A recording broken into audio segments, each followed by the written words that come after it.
Good afternoon. I hope you've been able to implement the last video I dropped on registration script type 5. So because of time, we'll not be able to go to some other ones. But if you can really be able to use it, so you can always mimic any other types of registration scripts that you can see online. So today we are going to be treating login scripts. So I'll be showing you this with one of the server that we are maintaining for a particular client. So as you can see it, this is the user login form. I'm very sure if you've been following our videos, you'll be able to do this. So the major thing you need to do this is just create your form using HTML. So let's quickly go to the business so that you see the steps that will be taken to implement login scripts. According to what I have here, login script in PHP is the script that allow only users in the database to have access to their portal or dashboard and disallow users that are not in the database not to have access to their portal. Sorry, not to have access to portal. So let's quickly look at the steps in implementing the script. Number one, design the login form as in this place. So as here, let's try something. Assuming I decide to put a wrong stuff, you understand? It will complain. Okay, can you see? I cannot font. Did you see? I cannot font. Why? Because there is no such account in the database. So let me put a right password, a right this thing.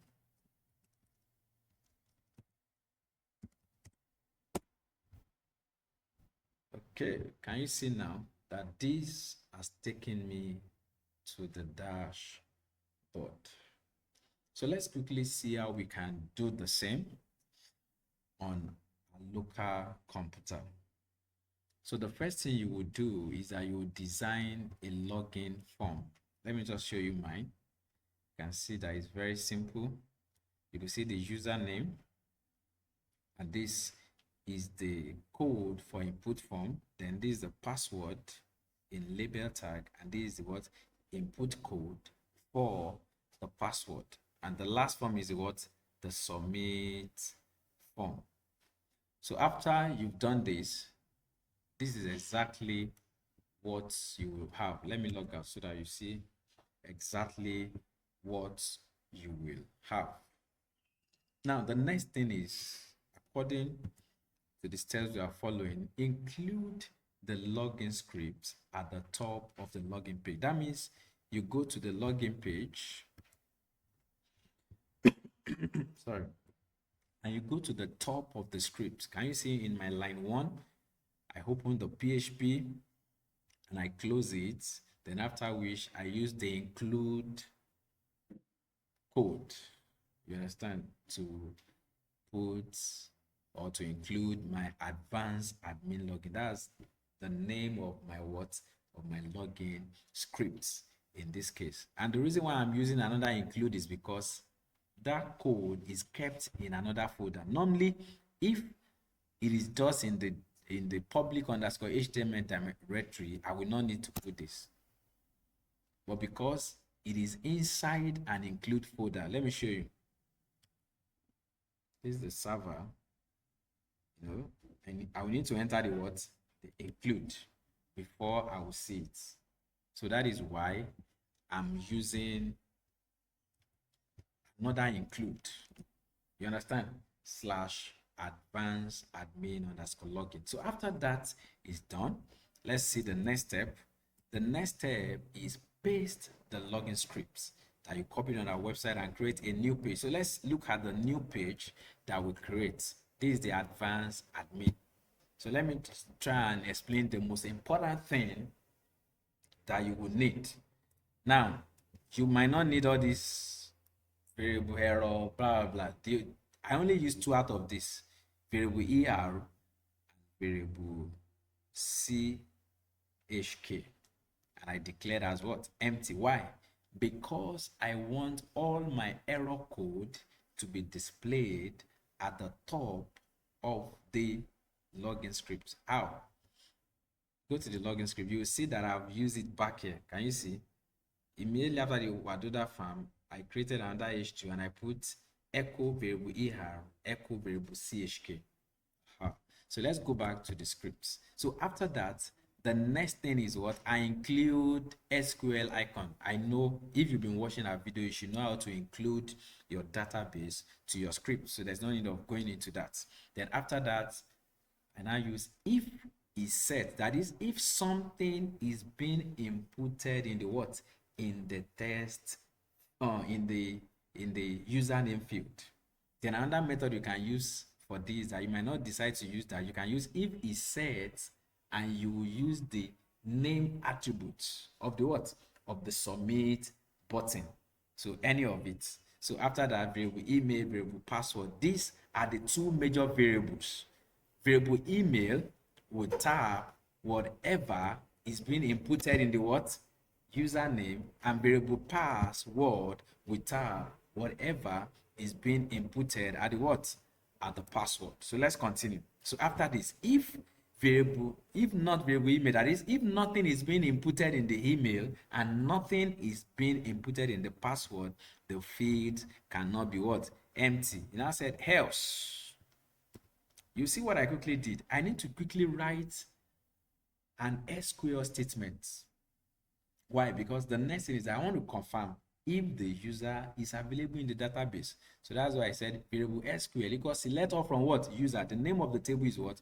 User, where username equals variable email, that is the variable email that is at the top, which is username in the front end, and password equals what?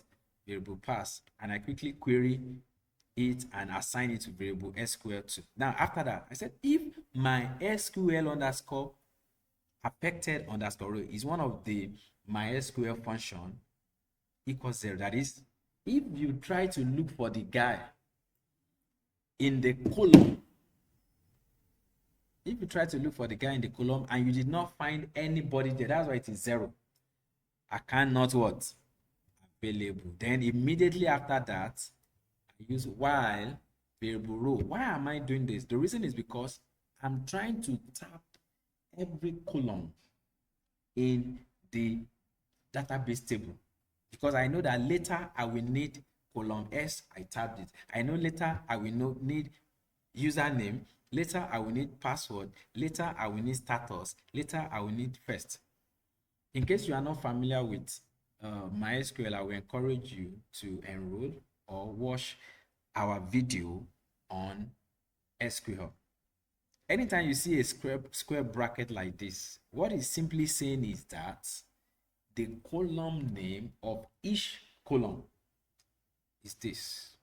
Out of all this, the major one we'll need is actually status.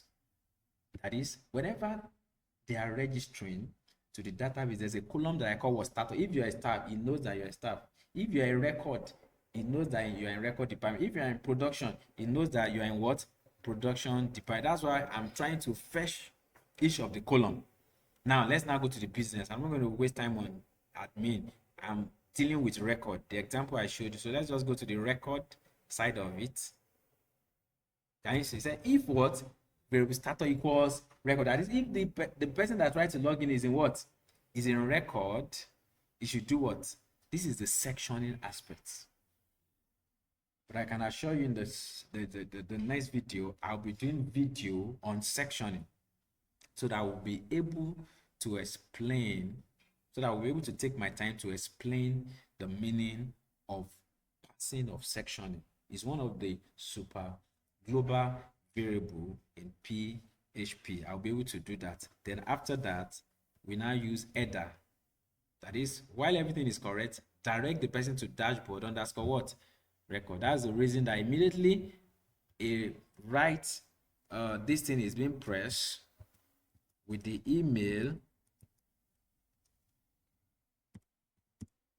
it's going to take the person to the dashboard.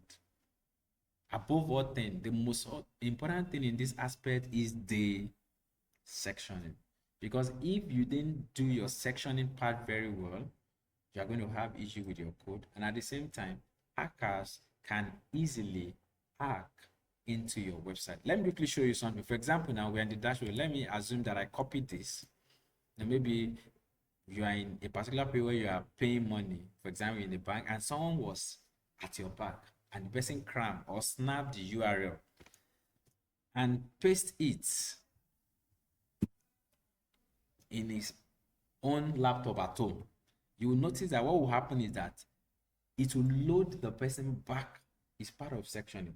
So that's a sign that the site is well sectioned. So take your time to watch this video carefully, and if there's any aspect you're having issue to debug, please shout me up. I'll be able to respond on our platform. Once again, my name is Busola Johnson Fadairo. I remain your tutor for full stack web. Thank you.